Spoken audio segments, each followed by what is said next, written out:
एक काशीपुर नाम का गांव था। यहाँ लोग बड़े सादगी से रहते हैं। इसी गांव में रमेश रहता था। रमेश इसी साल शहर से गांव आया था। शहर में उसने बहुत अच्छे अच्छे खाने के पदार्थ बनाने सीखे थे।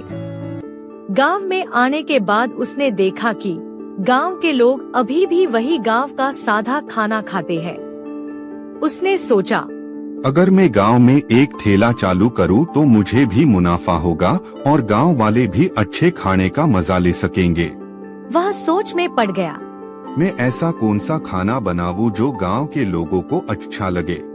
वह अपने दोस्त किशन के पास गया। क्या दोस्त, क्या हुआ? बहुत टेंशन में दिख रहे हो। कुछ नहीं दोस्त, एक नया ठेला डालने की सोच रहा हूँ। क्या कहाँ ठेला? हाँ दोस्त, एक ठेला डालना है जो गांव के लोगों को अच्छा लगे और रोज हमारे ठेले पर आए। आइडिया बुरा नहीं है। तुम एक काम करो, मटन चावल का ठेला डालो। क्या मटन चावल? यह गांव के लोगों को अच्छा लगेगा। हाँ बहुत अच्छा लगेगा। ठीक है, फिर बनाते हैं मटन चावल। रमेश बाजार में गया। उसने वहाँ से मसाले, ताजा मटन और एक बोरी भर के चावल लाए। उसने मटन चावल बनाना चालू किया। कढ़ाई में ताजा मटन डालते ही खुशबू चारों तरफ फैल गई। गांव के लोग खुशबू सूंघते ही बोले, आज गांव में कुछ नया बना है। थोड़ी देर बाद रमेश अपना मटन चावल का ठेला लेके आ गया। ठेले पर एक कढ़ाई, उसमें मटन, उसके बाजू में चावल और अनेक मसाले रखे थे। एक आदमी आकर बोला, भाई एक प्लेट मटन चावल कितने का है? भाई एक प्लेट 100 रुपए का। क्या भाई इतनी सस्ती? लगा दो फिर एक प्लेट। उसने पहला कौर लिया। पहला कौर लेते ही उसकी आंखें चमक उठी। ऐसा मटन चावल मैंने अपने जिंदगी में कभी नहीं खाया। रमेश ने कहा, यही तो मेरा काम है। इतना ही नहीं, मटन चावल के साथ आपको फिश करी अनलिमिटेड मिलेगी। शाम का समय था। रमेश पूरा मटन चावल बेचकर ठेला बांध रहा था। तभी वहाँ पर बूढ़ी औरत आई और बोली, बेटा 2 दिन से कुछ खाया नहीं, कुछ तो खाने को दे दो बेटा। उसके चेहरे से वह बहुत गरीब और भूखी लग रही थी। रमेश के पास का सब मटन चावल खत्म हो गया था, लेकिन रमेश ने खुद के लिए एक प्लेट मटन चावल खाने के लिए रखा था। रमेश को यह देखकर बहुत बुरा लगा। रमेश ने बिना कुछ सोचे बोला, ये लो, सब मटन चावल खत्म हो गया है, लेकिन एक प्लेट बचा है, आप खा लो। उस बूढ़ी औरत ने कहा, बेटा तुम बहुत आगे जाओगे। अगले दिन रमेश सुबह आया, अपना ठेला लगाया, गर्मा गर्म मटन चावल बनाने लगा। तभी वहाँ पर एक आदमी आया। उसने कहा, भाई कितने की है मटन चावल की प्लेट? 100 रुपए की है, आओ बैठो। क्या इतनी महंगी? उस गली में तो 50 रुपए का मिल रहा है, वही जाना ही अच्छा हो। रमेश ने मन में सोचा, और कहाँ मिलता है मटन चावल और इतना सस्ता? रमेश उस आदमी के पीछे गया। रमेश ने देखा वहाँ पर एक रंगा नाम का आदमी 50 रुपए में मटन चावल बेच रहा था। रमेश ने उस आदमी से कहा, अरे भाई इतने सस्ते कैसे बेच रहे हो? मटन का दाम तो बहुत है, फिर भी तुम इतने सस्ते बेच रहे हो। अरे भाई खाना है तो खाओ, नहीं तो जाओ यहाँ से, धंधे का टाइम है। रमेश को उस आदमी पर शक हुआ। उसी रात रमेश अपने दोस्त किशन के पास गया। क्या दोस्त, क्या हुआ? रमेश ने सारी बात बता दी। किशन बोला, चल दोस्त उसके घर जाकर देखते हैं। उसी रात रमेश और किशन उसके घर गए। उन्होंने देखा वहाँ रंगा मटन चावल बना रहा था, लेकिन उसने मटन की जगह सड़ा हुआ चिकन डाल रहा था और वही सुबह वह मटन चावल कहकर बेचता। रमेश को सब समझ आ गया। अच्छा तो यह गड़बड़ है, इसीलिए इतने कम दाम में बेचता है।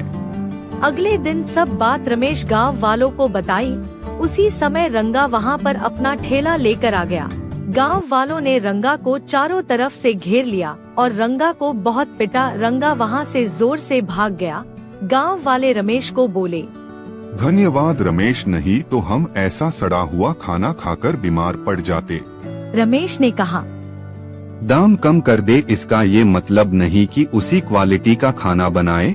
इसीलिए जो भी खाए उसे अच्छे से देखकर खाए। कुछ ही महीनों में रमेश का ठेला पूरे इलाके में मशहूर हो गया। दूर दूर के गांवों से लोग सिर्फ उसका मटन चावल खाने आने लगे। सुबह होते ही ठेले के आगे लाइन लग जाती। एक दिन किशन बोला, दोस्त अब तो तेरा ठेला बहुत चल पड़ा है, अब एक छोटा ढाबा खोल ले। सोच तो मैं भी रहा हूँ दोस्त, लेकिन पैसे कम पड़ रहे हैं। तभी गांव के कुछ लोग आए और बोले, रमेश तूने हमारे लिए इतना किया, अब हमारी बारी है, हम सब मिलकर तेरा ढाबा बनवाएंगे। कुछ दिनों बाद गांव के बाहर सड़क किनारे एक छोटा सा ढाबा खुला। नाम लिखा था रमेश मटन चावल ढाबा। बड़ी बड़ी कड़ाही में मटन पकता, बगल में गर्मागर्म चावल और फिश करी अनलिमिटेड। ढाबा खुलते ही भीड़ और बढ़ गई। लेकिन एक दिन एक अमीर व्यापारी वहां आया। व्यापारी बोला, रमेश मैं शहर से आया हूँ, तेरा खाना बहुत मशहूर है, मैं तुझे 5 लाख देता हूँ, ये ढाबा मुझे बेच दे। किशन धीरे से बोला, दोस्त 5 लाख बहुत होते हैं। रमेश कुछ देर चुप रहा। नहीं साहब, ये सिर्फ ढाबा नहीं, ये गांव वालों के भरोसे से बना है, इसे मैं नहीं बेच सकता। व्यापारी मुस्कुराया और बोला, शाबाश, मैं तेरा इम्तिहान ले रहा था। उसने एक बड़ा बैग निकाला, उसमें 50,000 रुपए थे। व्यापारी बोला, ये इनाम है तेरी ईमानदारी का, और मैं तेरे ढाबे को शहर में भी खुलवाऊंगा। रमेश और किशन खुशी से उछल पड़े। लेकिन असली चौंकाने वाली बात अगले दिन। वही बूढ़ी औरत फिर ढाबे पर आई। रमेश तुरंत बोला, अरे माता जी आइए, आज मुफ्त में खाना खाइए। बेटा, जिस दिन तुमने अपना आखिरी बचा खाना मुझे दिया था, उसी दिन समझ गई थी कि तुम सिर्फ अच्छा खाना नहीं, अच्छा दिल भी रखते हो। माता जी, भूखे को खाना देना तो मेरा फर्ज था। इसी फर्ज ने तुझे बड़ा बना दिया बेटा। यह कहकर बुढ़िया ने रमेश को आशीर्वाद दिया और बोली, तुम्हारे हाथ का स्वाद और तुम्हारी ईमानदारी दोनों हमेशा लोगों के दिलों में रहेंगे। रमेश मुस्कुराया। गांव वाले यह सब देख रहे थे। सबने एक साथ कहा, सच में रमेश जैसा इंसान बहुत कम मिलता है। उस दिन के बाद रमेश का नाम पूरे इलाके में और भी इज्जत से लिया जाने लगा। और कहानी यहीं खत्म होती है। जो इंसान भूखे को खाना खिलाता है, जरूरतमंद की मदद करता है और ईमानदारी से काम करता है, सफलता खुद उसके कदम चूमती है।